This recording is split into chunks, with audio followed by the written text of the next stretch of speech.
A desolate corner of England, cloaked in fog, marks the grim existence of the workhouse.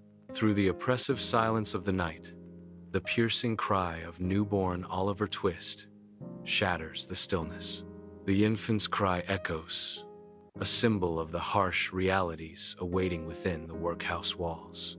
The night deepens, and the workhouse looms a silent sentinel against the backdrop of a life just begun. In the dim confines of the workhouse, Oliver's mother lies still, her youthful face etched with weariness. Nearby, Mr. Bumble stands, his pompous demeanor a stark contrast to the somber scene. Mr. Bumble declares, "He shall be named Twist." Oliver's mother, with her last breath, tries to reach out. The room remains silent. Darkness fills the room. The orphanage room stretches, cold and vast, filled with rows of identical beds. Young Oliver sits hunched, his small frame swallowed by the oppressive atmosphere. The orphans eat their meager gruel in silence, each lost in their own bleak world. The air hangs heavy with a lack of affection, a stark portrait of desolation. In the dimly lit workhouse dining hall, older boys huddle over their meager supper, their faces etched with desperation. The air hangs heavy with the scent of stale bread, a stark reminder of their gnawing hunger. Driven by relentless hunger, Oliver steels himself and approaches Mr. Bumble with trepidation. His voice barely a whisper, Oliver pleads, "Please, sir, I want some more."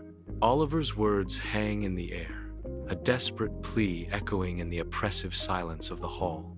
The fate of a hungry boy hangs in the balance, his future uncertain in the cold, unforgiving workhouse. Silence descends upon the workhouse dining hall, a hush falling over the room. Mr. Bumble's face erupts in a furious red, his composure shattered. His voice booms through the hall, laced with disbelief and rage. "More! More!" The question hangs heavy in the air, challenging the audacity of the request.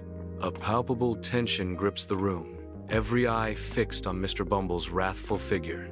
The echo of his outrage resonates, promising severe repercussions for the unthinkable demand. In the bleak workhouse, Oliver stands alone, branded by a sign of shame.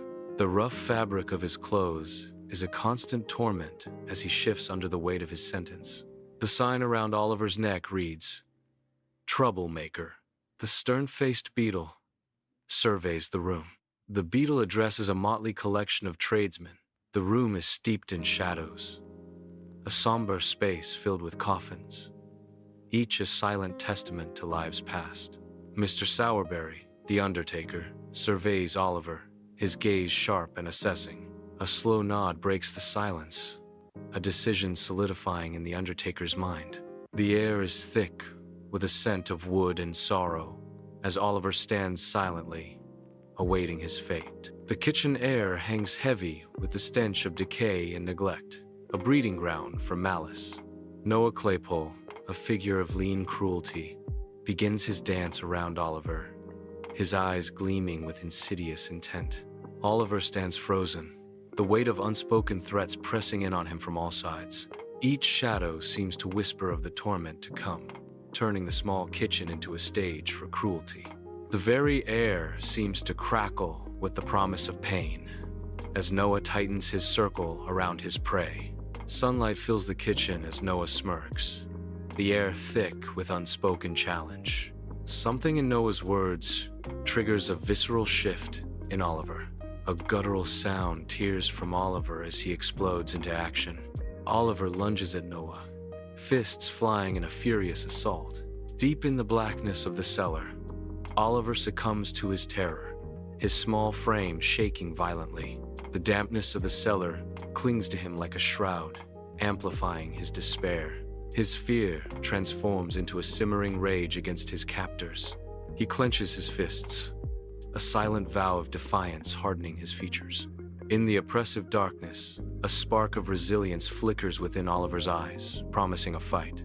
Against the vast, inky canvas of night, Oliver's small figure emerges, a silhouette of hope fleeing from shadows. Driven by desperation, he runs, each stride carrying him further into the embrace of the fields and forests. The darkness becomes his sanctuary, a silent guardian in his solitary flight. Each breath echoes with the hope of London, a distant beacon guiding his weary path. The promise of a new dawn in London fuels his resolve, pushing his tired legs onward. With every step, the silhouette of Oliver presses on, the beacon of London drawing ever closer. Lost and alone, Oliver finds himself swallowed by the overwhelming chaos of London's streets. His starved body struggles to keep pace with the relentless energy of the city. Each corner turned reveals a new assault on his senses, a symphony of urban decay and despair. The vibrant pulse of London beats around him, yet he remains isolated, a ghost in its current. In the heart of the city, Oliver is nothing more than a shadow, swallowed by the urban sprawl. Oliver drifts into the grim London alleyway, his face haunted by hunger and despair. Overwhelmed, Oliver halts, his lost gaze reflecting the alley's desolation. Suddenly, a burst of laughter breaks the silence as the Artful Dodger bounces into view, a mischievous grin lighting up his face. The Artful Dodger offers, "Oh, you look like you've seen a ghost. Here, have a bite." With a playful glint in his eye, the Artful Dodger extends his hand, asking, "Name's Dodger. What's yours?" In the heart of Fagin's lair, shadows dance across the faces of sleeping boys, their dreams undisturbed by the den's secrets. An old man, Fagin, a cunning smile lighting his aged face, surveys his domain with pride. With a sweeping gesture, Fagin welcomes Oliver into his world, a world of hidden treasures and veiled intentions. Dusty shelves overflow with trinkets and treasures, their gleam muted by the dim light, hinting at stories untold. As Oliver steps into Fagin's den, the shadows deepen, and the air thickens with secrets, marking the beginning of a new chapter. In the dimly lit lair, young boys practice with nimble fingers, unaware of the darkness that guides them. Oliver watches intently, a silent observer in Fagin's den of shadows and deceit. The boys' laughter fills the air, masking the sinister purpose that lurks beneath their playful training. Unaware, they hone their skills, their innocence, a stark contrast to Fagin's manipulative designs. Oliver remains lost in thought, unaware of the sinister web being spun around him. Amid the bustling London market, the Dodger and his accomplice execute their scheme, their movements swift and precise. Mr. Brownlow remains blissfully unaware, his attention focused elsewhere as his pocket is picked. Oliver witnesses the crime, his eyes widening in disbelief as the realization of their actions dawns on him. His innocence shattered, Oliver grapples with the shock of the Dodger's brazen act of theft. The boys dash through the streets of London, their hurried steps a desperate rhythm against the ancient cobblestones.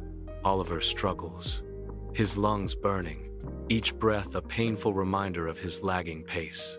A stern-faced policeman emerges, his imposing figure a looming threat in Oliver's fading hope. Oliver is apprehended, his fleeting freedom extinguished in the grasp of the law. The vibrant sounds of London's streets dim to a distant echo as Oliver's world shrinks to the policeman beside him. Escorted away, Oliver's steps are heavy with the weight of his capture, each footfall marking a path of lost liberty. In the solemn courtroom, Oliver stands before the magistrate, his voice wavering as he declares his innocence. His desperate gaze sweeps across the room, seeking a glimmer of hope. His eyes lock onto Mr. Brownlow, a silent plea hanging in the air. Mr. Brownlow sits among the onlookers, his gaze fixed intently on Oliver. A glimmer of understanding sparks in Mr. Brownlow's eyes, a silent acknowledgement of Oliver's plight. Oliver hesitantly enters Mr. Brownlow's refined home, bathed in soft, welcoming light. He accepts the offered clean clothes, the simple act a profound gesture of kindness and renewal. Oliver sits at the table, savoring the warm meal with a contentment that fills his heart and stills his worries. Surrounded by shelves of books, Oliver finds solace and promise in the quiet sanctuary of Mr. Brownlow's home. Sunlight bathes Mr. Brownlow's library, illuminating rows of leather-bound books, promising warmth and knowledge. Oliver, a picture of health and contentment, is lost in the pages of a book. Peace radiates from Oliver. His past shadows are replaced by the serenity of his new life. The library wraps Oliver in a cocoon of tranquility, far removed from the hardships he once endured. Each turning page whispers tales of hope, as Oliver embraces the comfort and security of his surroundings. In Mr. Brownlow's library, Oliver finds not just refuge, but a sanctuary for his soul. Rain-slicked cobblestones reflect the dim glow of gas lamps, painting the London street in shades of gray and shadow. Fagin, a creature of the shadows, trembles as he speaks, his eyes darting nervously around the dark alley. The brute Bill Sikes looms over him, his scarred face a mask of cold menace. Fagin whispers urgently, "He knows too much, Bill. The boy, Oliver, he must be brought back." Bill Sikes' voice is a low growl, a promise of violence hanging in the air as he counters. Brought back or silenced? Under the pale glow of a flickering gas lamp, long shadows dance across the aged cobblestones, hinting at the secrets hidden within the darkened streets. Nancy, her face a canvas of deep worry, pauses at the crossroads of fate, her hesitant nod sealing a pact with shadows. The night conceals and reveals as the looming silhouettes of Fagin and Sikes emerge, their presence a dark omen in the dim light. The trio stands as a tableau of intrigue, their figures stark against the shadowy backdrop as the gas lamp continues its lonely vigil. Under the murky glow of gaslight, a cobblestone street reflects the grim reality of London's underbelly. Young Oliver, small and defenseless, is suddenly ensnared by the brutish Sikes and the cadaverous Nancy. He thrashes wildly, a desperate dance against their unyielding grip, but his struggles are futile. Kicking and screaming, Oliver is dragged deeper into the city's shadowy veins, each alley a step further into despair. The dark alleys of London swallow them whole, each twist and turn promising deeper secrets and darker fates.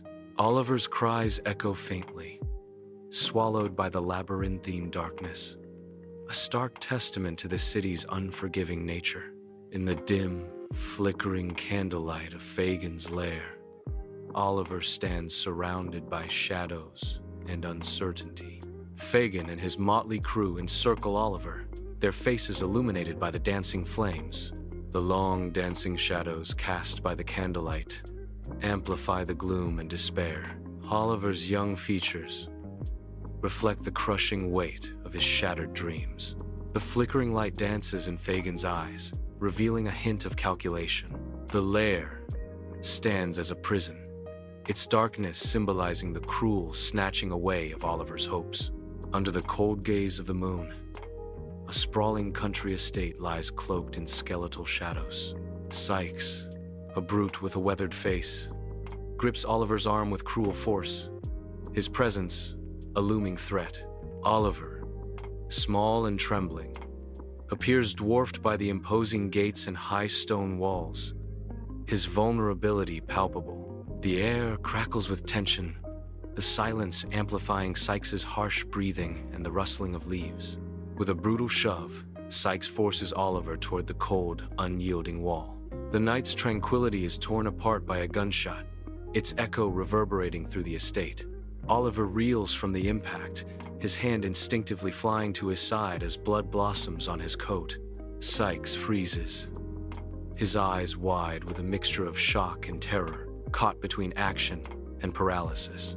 In a moment of stark betrayal, Sikes vanishes into the shadows, abandoning Oliver to his fate.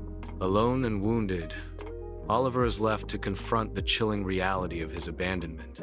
Sunlight bathes the room as Oliver stirs, his eyes fluttering open to a world of gentle care. Mrs. Maylie and Rose watch over him, their faces reflecting both worry and boundless compassion.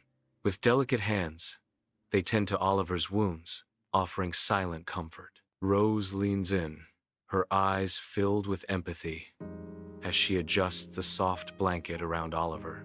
The room is filled with a quiet promise of healing and hope as Oliver rests under their watchful gaze. Bathed in sunlight, Oliver slowly regains consciousness in Mrs. Maylie's home, his face pale and gaunt, Under the watchful eyes of Mrs. Maylie and Rose, a faint blush returns to Oliver's cheeks as his strength returns. The warmth of their care envelops him, and a small smile graces Oliver's lips as life returns to his eyes. Oliver's spirit rekindles, reflecting the gentle love and unwavering hope that surrounds him. Bathed in the golden light of the countryside, Oliver finds solace away from London's grim embrace. He inhales deeply, the crisp air filling his lungs, a stark contrast to the city's heavy smog. The rolling hills stretch out before him, promising peace and tranquility. In this moment, the weight of London seems a distant memory, replaced by the lightness of the countryside. He savors the quiet, letting the sounds of nature wash over him. Here, amidst the rolling hills, Oliver rediscovers a sense of calm and belonging. Under the eerie gaslights of a London street, shadows dance and lengthen, concealing secrets and ill intentions. In the dim recesses of an alleyway, a figure known only as Monks lurks, cloaked in darkness, his gaze locked onto an unseen target. A cruel determination hardens Monk's features, revealing a burning desire to sabotage Oliver's inheritance. Monk's silhouette is stark against the flickering gaslight, a symbol of the malice brewing within. Consumed by envy, Monks plots in the shadows, a half-brother turned nemesis. In the dimly lit tavern, smoke swirls, veiling secrets. Monks, gaunt and sly, plots in hushed tones. Fagin, etched with wrinkles and a sinister smile, leans in conspiratorially. Monks declares, "We must ensure Oliver Twist's reputation is utterly destroyed." Fagin replies, "And that his claim to the inheritance vanishes like smoke." The two men share a dark, knowing look, their scheme taking shape in the tavern shadows. Under the dim glow of a gas lamp, the London street glistens with a slick sheen of rain, shadows stretching into the night. Nancy, her face a canvas of guilt and sorrow, arrives, her eyes darting nervously around the deserted street. Rose appears from the shadows, the air thick with unspoken dread and a shared secret. Nancy, her voice heavy with regret, prepares to reveal Monks's dark plan, knowing the danger it invites. The weight of the impending revelation hangs heavy as Nancy begins to speak, the London night holding its breath. The London street glistens under the dim glow of gas lamps, the rain-soaked cobblestones reflecting distorted shadows. Nancy, her appearance reflecting desperation, urgently grabs Rose by the arm. Her eyes, wide with a raw plea, capture the urgency of her words. Nancy's voice cracks with emotion. "You have to help him, Rose. He's just a boy." Nancy's grip tightens as she begs, "Promise me you'll keep him safe. Promise me." Rose looks back, her expression a mix of shock and resolve. In the dimly lit room, shadows writhe across the grimy walls, hinting at the turmoil within Sikes. The weight of Nancy's betrayal crashes upon Sikes, his eyes blazing with raw fury. His fists clench, knuckles white as bone, a guttural roar building in his chest. The roar tears from his throat, a sound of pure, unadulterated rage. Sikes is consumed by a tempest of fury, the room mirroring his internal chaos. The shadows dance more violently now, as if mocking Sikes's pain and fury. Under the cloak of night, gas lamps flicker, casting elongated shadows across the slick cobblestone street. A chilling wind howls through the narrow alleyways, carrying with it a sense of foreboding and dread. In a sudden act of violence, Sikes strikes, his face contorted with rage as he murders Nancy. Nancy crumples to the ground, a look of betrayal and disbelief etched on her face as her life ebbs away. The scene is steeped in stark, grim intensity, the horror of the act magnified by the oppressive darkness. Sikes stands over Nancy, his silhouette a dark omen against the pale light of the gas lamps. Under the pallid glow of gaslights, London's streets whispered tales of dread, each cobblestone stained with the haunting memory of Nancy. Sikes, a specter himself, haunted by the phantom of his deed, scurries through the darkened alleys, his face a canvas of terror. A spectral vision flickers before Sikes, a chilling reminder of his heinous act, driving him deeper into the labyrinth of shadows.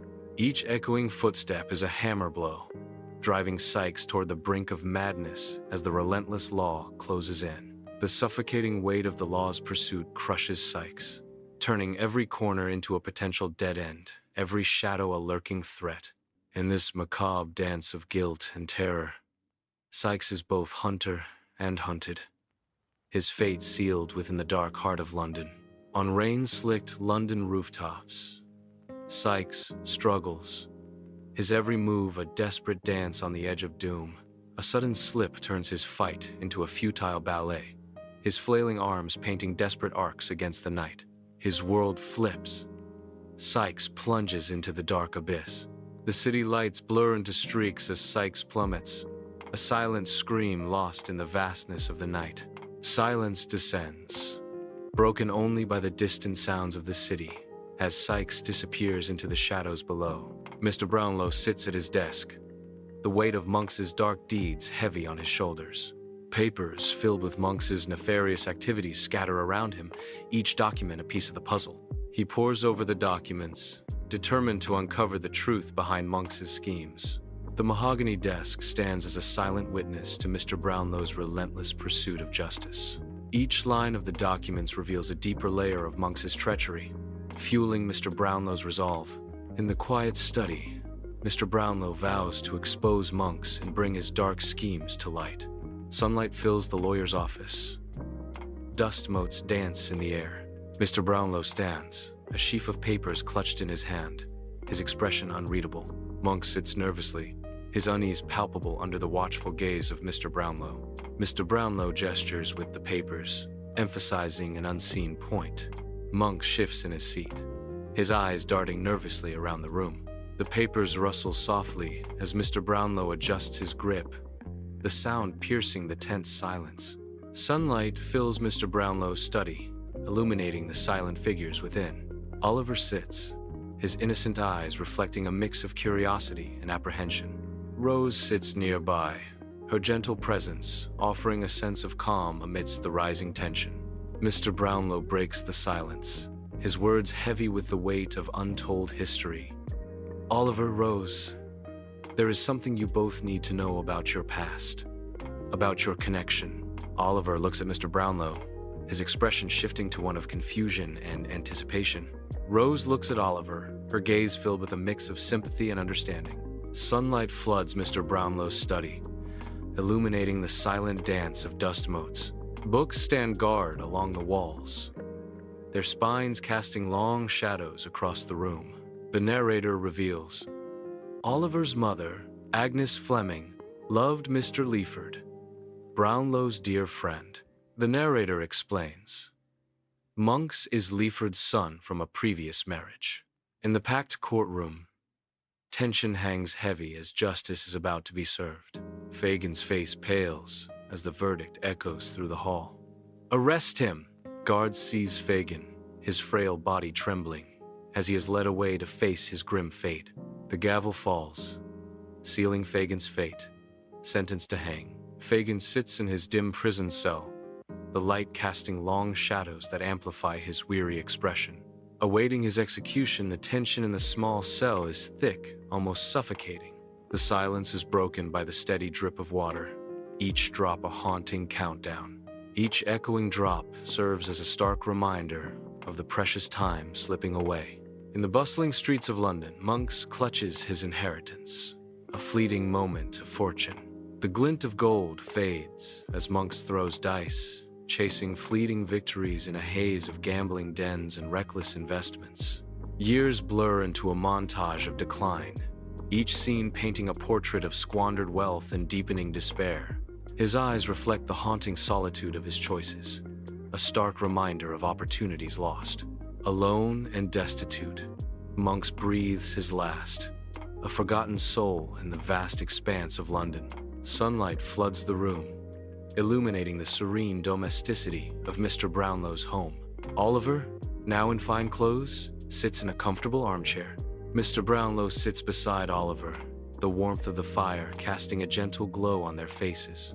A soft smile graces Oliver's lips as he basks in the peace he has finally found. In the tranquil countryside, Oliver, Rose, and Mrs. Maylie bask in the warmth of friendship and the glow of the sun. Sunlight drenches the idyllic scene, highlighting the peaceful existence they share. Their faces radiate contentment as they enjoy the simple pleasures of life in their countryside haven. Surrounded by loving friends, their hearts are full, creating a picture of perfect harmony. Oliver treads softly among the ancient headstones, a solitary figure amidst the solemnity of the graveyard. He stops before Nancy's final resting place, the scent of damp earth and fading blossoms heavy in the air. Oliver slowly kneels before the cold stone, his movements gentle and full of respect. With infinite care, Oliver places a bouquet of fresh flowers against the weathered stone. A moment of silent gratitude lingers, a quiet thank you for Nancy's ultimate sacrifice. The fresh blossoms stand in stark contrast to the cold, unyielding stone, a vibrant symbol of remembrance. In the warmth of Mr. Brownlow's home, Oliver sits near the crackling fireplace, shadows dancing on his youthful face. Laughter and stories fill the air as Mr. Brownlow and his family gather, their faces glowing in the firelight. Oliver finds himself enveloped in a sense of peace, a stark contrast to the harsh life he once knew. Oliver reflects on his journey from the workhouse to his present happiness. The arduous path from the grim workhouse fades into memory as Oliver embraces this moment of warmth and belonging. Oliver walks through the vibrant London streets, his eyes reflecting a past filled with hardship and resilience. His gaze sweeps over the city. The weight of his experience is evident in every step. He stops, a flicker of memory momentarily capturing his attention. A brief pause as the past resurfaces, the vibrant city fading into a backdrop of memories. He observes the city around him, his eyes betraying the depth of a life lived beyond his years. Bathed in the radiant glow of sunset, Oliver ascends the hilltop, his silhouette framed against the incandescent sky. The golden warmth envelops him, a soothing balm to a soul weathered by trials, as peace gently washes over Oliver. Below, his loving home nestles in the valley, a beacon of solace and the reward for his arduous journey. The triumph of innocence etches itself upon his face, a quiet victory hard-earned and deeply cherished. Oliver stands as a testament to resilience, his spirit unbroken, his heart brimming with gratitude and hard-won peace.